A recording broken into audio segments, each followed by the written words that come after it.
I joined a game jam with zero experience, and you might be wondering, why? Well, because once in a while I need to try something completely different, okay? And because my boyfriend suggested the idea, and he wants to make a living out of making games, so we thought it was a nice way of actually putting on the work and finally trying to finish something.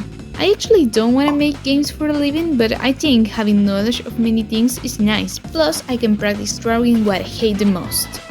Backgrounds. Before we get started, I need to clarify some things. This is not a game dev vlog, this is just my perspective of the event coming from an artist. I didn't code anything, so the actual hard part wasn't made by me. Try Your Game is called Off Habitat Rescue and it's on itchy.io. Right now it's still voting period, so I don't know how it's going to end.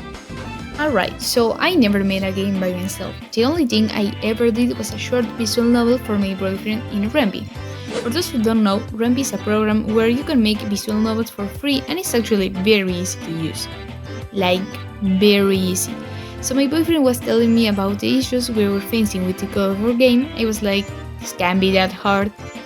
Well, spoiler alert, it is. But enough of coding and all that stuff. Let's get back to the game jam. I don't actually like events or things where you're supposed to do something based on a theme. I like doing what I want, so this was challenging for me. But not only that, I don't know how to plan a game. I only know how to do linear stories, not mechanics and levels and all that stuff. Thank God my boyfriend liked that stuff, because oh lord, deciding what we were going to do was hard. The theme was Strange Places. I think most people think of backrooms, dreamcore stuff and horror games, so we wanted to do something that had nothing to do with all that. But what? So here's where things get messy. None of the ideas we had were liked by each other. So when an idea arrived, I have to think one thing. How hard is it to draw that? And okay, I know it sounds lazy coming from my part, but you don't want to get things overly complicated. You need to be like a printer, one drawing after another and fast. Because of that, many ideas were deleted, and we genuinely didn't know what to do. Jeez, we even had a small argument that if we keep going with them, this video wouldn't even exist. But one night while we were making tacos, we came up with the idea, a steel puzzle game about saving creatures. And right there is where I started working and actually doing what I like, drawing, not thinking. First of all, I need to assign the main character, in other words, the player. Of course it was going to be an animal. You can catch me doing 10 sprites of a human character, like ever. Here Tina comes to life, an African dog in a full worker suit. This was a nice opportunity to play around with shapes and a very common drawing trope I never did, making the main character somewhat normal and the bad guys somewhat ugly or exaggerated. I think it's very important as an artist that characters should be easy to tell one from another by shapes. Tina is assigned with squares in mind, while the bad guys, Titus, Cornelius and Guacamole, yes, these are their real names. My boyfriend decided their names because I can't name anything for the life of me. Are designed with rectangles, triangles and even circles. With all of this, I can make characters that are actually recognizable by just their silhouette and being more simple to draw overall. And now the hardest part, the background, what I hate the most. My boyfriend was in charge of deciding the level, so every time he came up to me with an idea, I just stared at him thinking, why? Okay, it wasn't that bad to be honest, I just hate doing backgrounds. In the last 6 months, I managed to really draw some backgrounds, but this was nothing like it.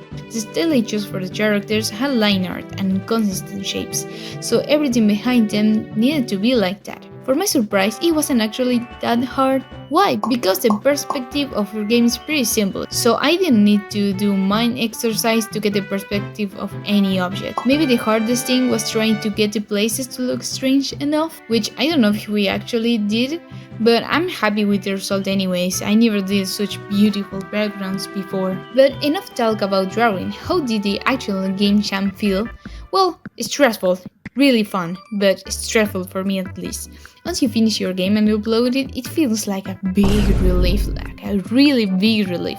It feels so good to have your game finished and ready to be seen by the rest. But it's not everything sunshine and rainbows. The system that shows the submissions is kinda weird.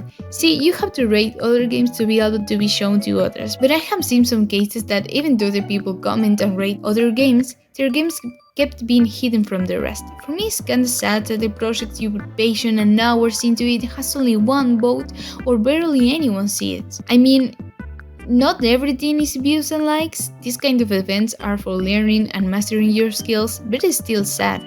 There's so many nice and underrated games that I have played that have only like 3 votes, and I wish they were more popular. Still, the whole community felt really nice and like a big family pushing each other up. We have so many beautiful comments that made the whole process really worth it.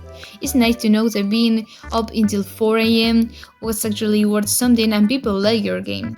Overall, I think game jams are actually fun and a pretty cool way to learn how to make games. Sometimes by yourself, you push the deadlines way too much and end up never finishing it. So this is like something bigger pushing you to do it. I hope you understand what I'm saying. Anyways, this is it. I'm going to make another video with my boyfriend talking about the whole experience, so I hope y'all check that other one too. But for now, bye bye!